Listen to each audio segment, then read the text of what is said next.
প্রায় এক যুগ পর পাকিস্তানের উচ্চ পর্যায়ের কোনো মন্ত্রীর ঢাকা সফর। এ সময় পররাষ্ট্র মন্ত্রী পর্যায়ের বৈঠক ছাড়াও অন্তর্বর্তী সরকার প্রধান ও রাজনৈতিক দল প্রধানের সঙ্গে সৌজন্য সাক্ষাৎ করেছেন ইসহাকদার। শনিবার সফরের প্রথম দিনই ঢাকার পাকিস্তান হাইকমিশনে এনসিপি নেতাদের সঙ্গে বৈঠক করেন তিনি।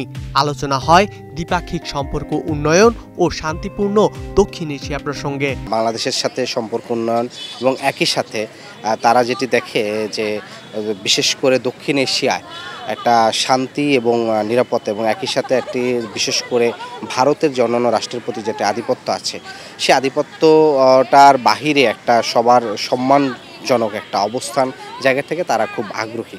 আমাদের ক্ষেত্রে যেটা আমরা বলেছিলাম যে আমাদের এখানে পাকিস্তানের সাথে বাংলাদেশের সম্পর্কের ক্ষেত্রে বাণিজ্য অর্থনৈতিক এবং একই সাথে রাজনৈতিক সম্পর্কগুলোও এখানকার দেশ আকারে হতে পারে। তবে এই সম্পর্ক এগিয়ে নিতে আন্তর্জাতিকভাবে ৭১-এর অমীমাংসিত বিষয়গুলোর ফয়সালা হতে হবে বলে মত এই এনসিপি নেতার। আপনাকে যেমন পাকিস্তানকে এটার জন্য অ্যাকাউন্টেবল করতে হবে, at the same time you have to be practical. মানে আপনি যে আওয়ামী লীগের কথা বললেন, আওয়ামী লীগ তো এটা নিয়ে এক ধরনের চেতনা ব্যবসায় করেছে যেটা আমাদের কোনো কাজে আসে না। আমাদের এখন পাকিস্তানকে খুব পরিষ্কার করে বলতে হবে যে আপনাদের অফিসিয়ালি মানে এই গণহত্যার জন্য ক্ষমা চাওয়া উচিত এবং সেটা নিয়ে দরকার হলে আমরা জাতিসংঘের মধ্যস্থতা একটা মীমাংসাও করতে পারি।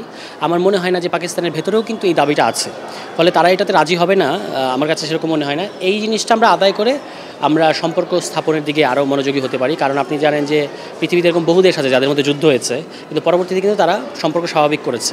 যে জাপানে নাপাম বোমা ফেলেছে, যে পারমাণবিক বোমা ফেলেছে আমেরিকা, সেখানেও কিন্তু এখন তাদের সাথে সম্পর্ক ভালো, ভিয়েতনামের সাথে সম্পর্ক ভালো। ভারত পাকিস্তানের সঙ্গে বাংলাদেশের সম্পর্ক কেমন হবে সে প্রশ্নে সুস্পষ্ট নীতিমালা তৈরি করা জরুরি বলেও মনে করে এনসিপি। এমন কোনো নিরপেক্ষ পলিসি তৈরি হয় নাই যেই পলিসিটা আসলে যখন যেই সরকারি ক্ষমতায় থাকুক না কেন পাকিস্তান ইস্যুতে, ভারত ইস্যুতে আমাদের দেশের স্বার্থে আমরা একটা নির্দিষ্ট একটা পলিসিতে ঠিক থাকবো।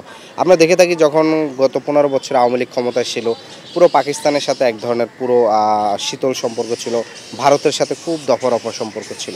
আবার যখন এটা চেঞ্জ হয় তখন অন্য সরকার আসলে পাকিস্তানের পক্ষ থেকে তারা সম্পর্ক উন্নয়নের চেষ্টা করা থাকে। কিন্তু আমরা যদি পৃথিবীর অন্য রাষ্ট্রগুলো দেখেন ভারতের সরকার পরিবর্তন হইলেও বাংলাদেশ প্রশ্নে কিন্তু ভারতের নীতি কিন্তু একই থাকে, এই নীতির কিন্তু খুব বেশি পরিবর্তন হয় না। শিক্ষা, সাংস্কৃতিক ক্ষেত্রে সম্পর্ক জোরদারেও নাগরিকদের মর্যাদাবোধ অক্ষুণ্ণ রাখায় গুরুত্ব দিচ্ছে জুলাই আন্দোলনের তরুণদের নিয়ে গড়া এই দলটি। বিএনপি হইলে কিছুটা উন্নতি হয়। আবার ধ্রুব ইকরামুল, স্টার নিউজ, ঢাকা। যদি ১ মাসের জন্য